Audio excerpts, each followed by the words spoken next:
নমস্কার, আশা করি সবাই ভালো আছেন।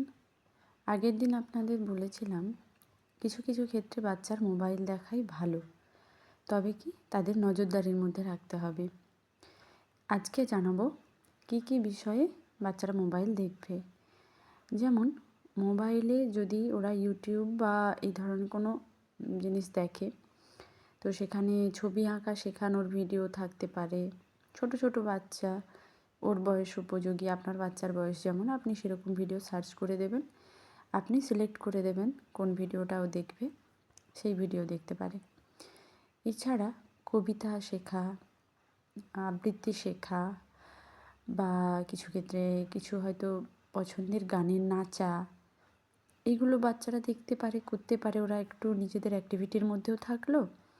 যেমন ধরুন, ফোনে কোনো ছবি আঁকার ভিডিও দেখে সেই ভিডিওটা কপি করে ও নিজে নিজে ছবিটা আঁকলো, তো একটা অ্যাক্টিভিটির মধ্যে থাকলো। এইসব জিনিসগুলো কিন্তু খারাপ নয়। এবার যদি ও একান্তে ফোন দেখে, কোনো ছোট বাচ্চা একান্তে ফোন দেখছে, নিজের পছন্দের ফোনগুলো দেখছে, ভিডিওগুলো দেখছে, সেক্ষেত্রে ফোন দেখাটা অত্যন্ত খারাপ হয়ে যায়। তো ফোন দেখা সবসময় খারাপ নয়। আপনি সিলেক্ট করে দিন, আপনি নিয়ন্ত্রণ করে দিন, ও ফোন দেখুক।